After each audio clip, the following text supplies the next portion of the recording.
This is the Speaking of Writers podcast. I'm Steve Richards. My guest today is attorney, columnist, and award-winning author Will Cooper, whose powerful new novel, The Trial of Donald Rumsfeld, is being called, quote, a dazzling blend of fact and fiction, propulsive, entertaining, and deeply thought-provoking. Donald Rumsfeld was a towering figure in American political life, and in this riveting alternative history, Cooper imagines a world where Rumsfeld stands trial for his role in the 2003 invasion of Iraq.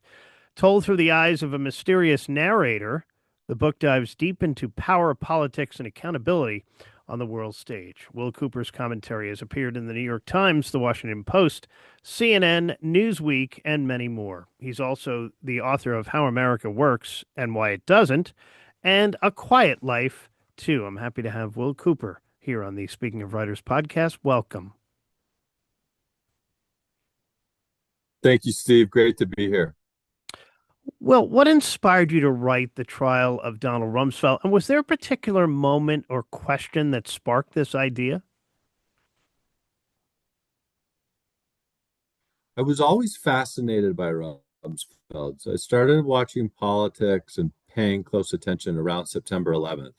I was a young adult at the time. And he, of course, was Secretary of Defense. He was doing his press conferences on C-SPAN. And I just found him very, very interesting. Just a combination of intelligence and energy, and he had a lot of interesting views that I found controversial and insightful. And I just thought he would make a great character for a novel, and that taking the his character and building this alternative history where he becomes president and other things happen. I just thought it'd tell a really fun story. Why did you decide to frame this story as an alternative history rather than a nonfiction exploration of accountability and power? It's a good question. I think it could have gone either way. Nonfiction, which I've written before, is a different exercise for sure. Everything you say should be supported, should be factual, you should have sound reasoning. Whereas with a novel, you just pick up your pen and go where your mood takes you. And I felt like the story of Rumsfeld had been told many times in the nonfiction context. So adding something new to the literature with this alternative history would be a better contribution. Rumsfeld is such a polarizing historical figure. This novel straddles the line between history and imagination. How did you approach blending real world events with fictional elements? Well, the fictional side's really easy because, again, you just go wherever your creativity leads you. But I wanted it to be a mixture of the two. I wanted it to be a real alternative history with lots of real facts.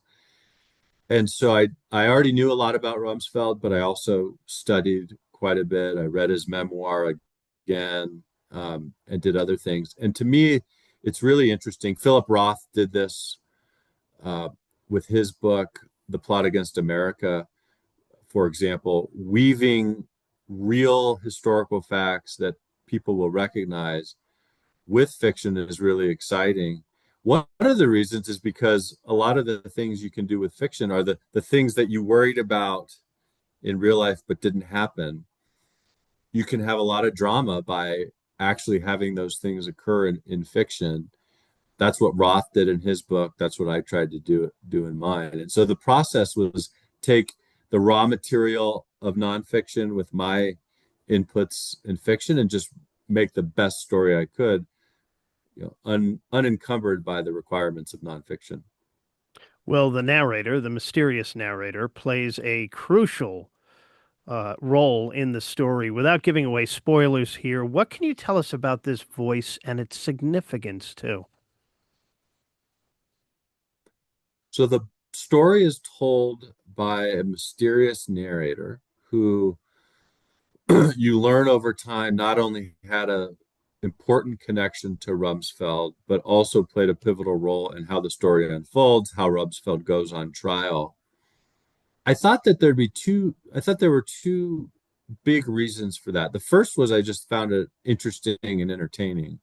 And the main goal for me of this book is to just be entertaining for readers and tell a fun story. But I also tried to make it bring out something about Rumsfeld and about the events in the 2000s surrounding the Afghanistan war and the Iraq war in a way that was memorable and hopefully insightful, not just somebody that tells a story, but somebody who tells a story who was an important part of how that story unfolded. There's a moral tension in the book between patriotism, ambition, and responsibility. How do you hope readers wrestle with those themes?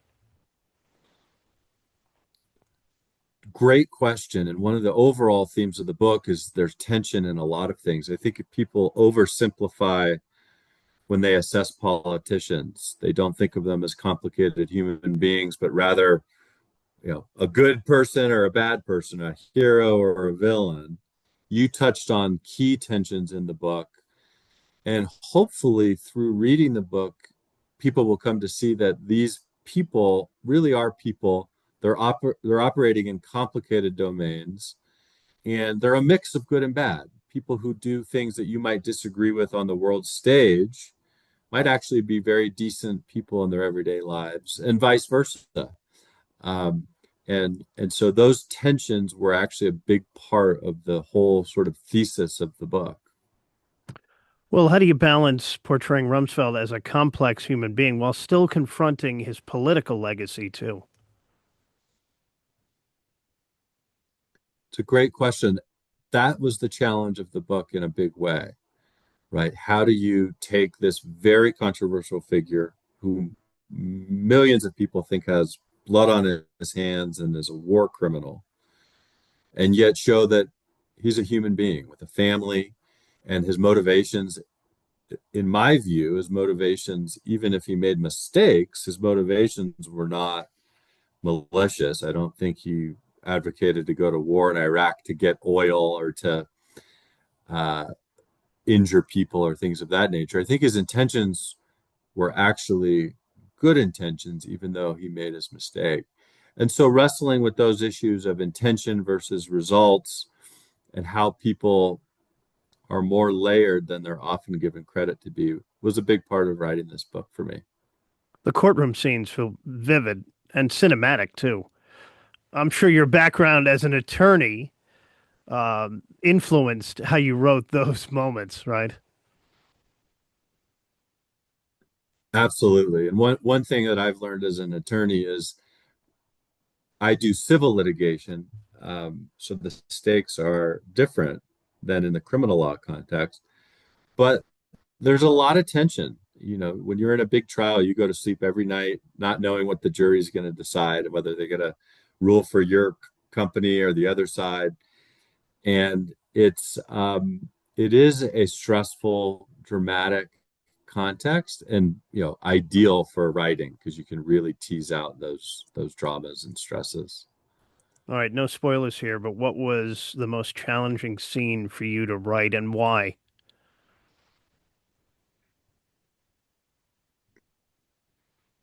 I think the end was the hardest. It was a challenging book to write in general. I really wanted to capture Rumsfeld as a person, and that's never easy to do, especially with somebody as complex as he was.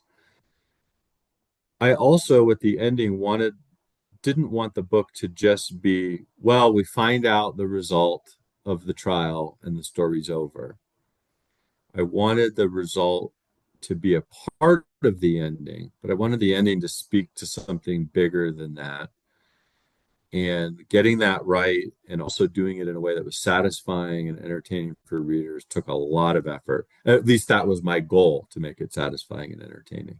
So I wanted the ending to be a meaningful one, that took the whole story and encapsulated it in a refined way.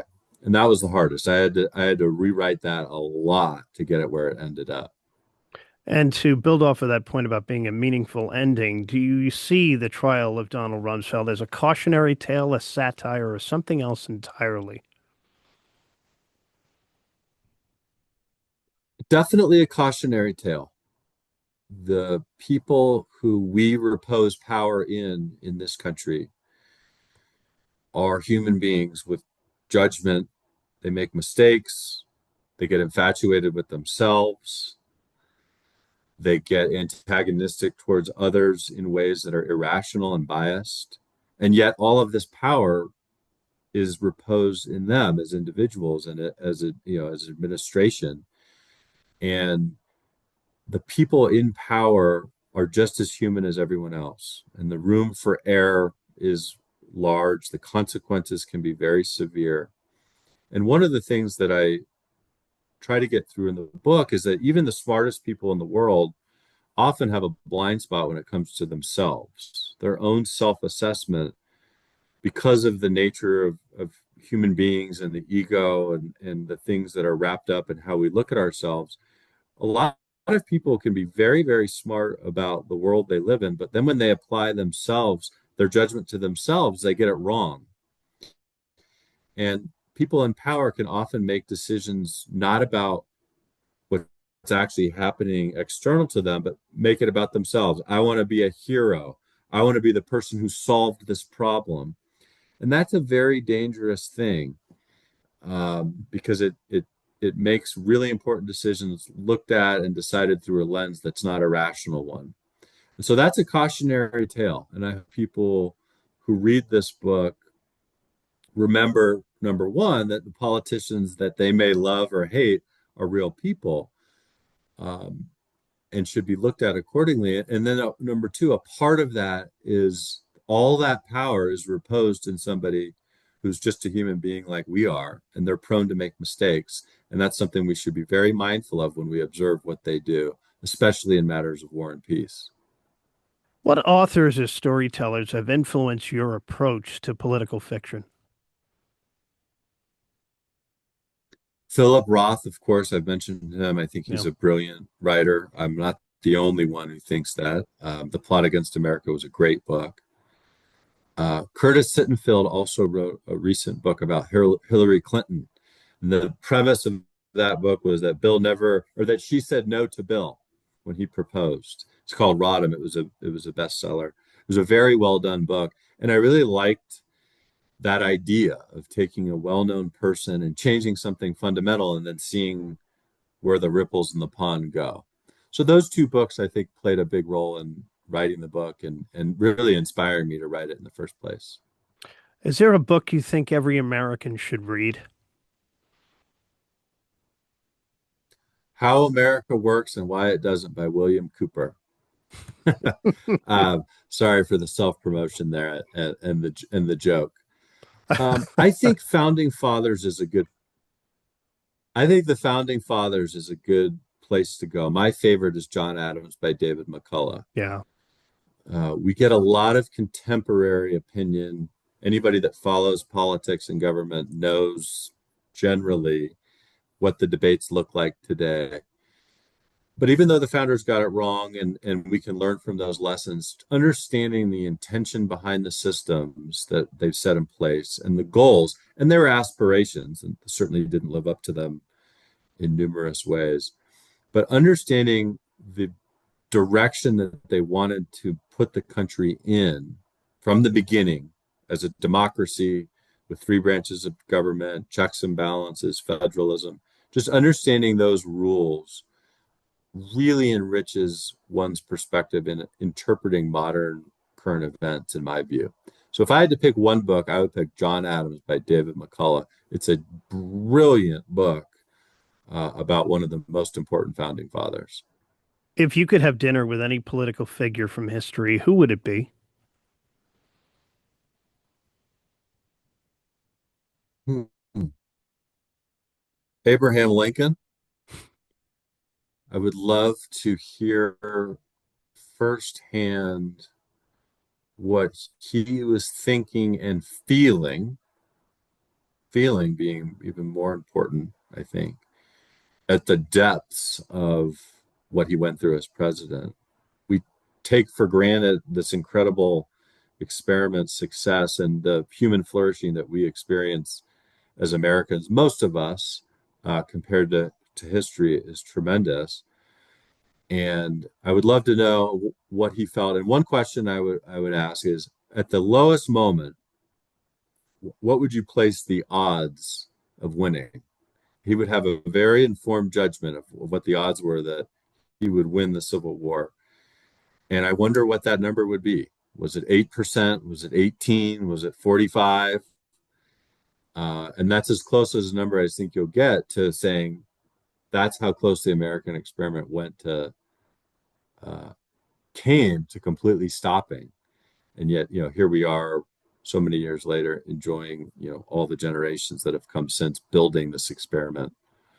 So Abraham Lincoln, I'm sure I'm not the only one who would answer it that way. Mm. Well, you've tackled American politics in nonfiction and now in fiction. What is next for you and your writing? I like both of them a lot, actually. And so I'm interested to see how the novel does. It's been out for a few weeks now. It's off to a good start, but books have long shelf lives before you can really assess them. So right now, I'm actually going to give it a few months and make a decision. I think I'll probably stick with either a follow-up to How America Works and Why It Doesn't, or something in the alternative fiction realm. I loved that. I'm thinking The Trial of Donald J. Trump or The Trial of Elon R. Musk would be two good follow-ups. But I want to wait and see how this one does after several months, where you really get a sense of where it fits in. Uh, and so we'll see. All right, Will Cooper, the book out now. New one, The Trial of Donald Rumsfeld, a brilliant and provocative reimagining of power, politics, and justice in America. Book is available now wherever books are sold. And check out his website, too, for updates on future books as well, will-cooper.com, and you can learn more about him there and his work. And also follow his commentary in outlets like the New York Times, Washington Post, and Newsweek. Will, thank you so much for joining me. Thank you, Steve. It was a privilege to be on your show. Thank you. And this is the Speaking of Writers podcast. Thank you for watching. Like it, share it, subscribe to it, write a review. I'm Steve Richards. We'll see you next time.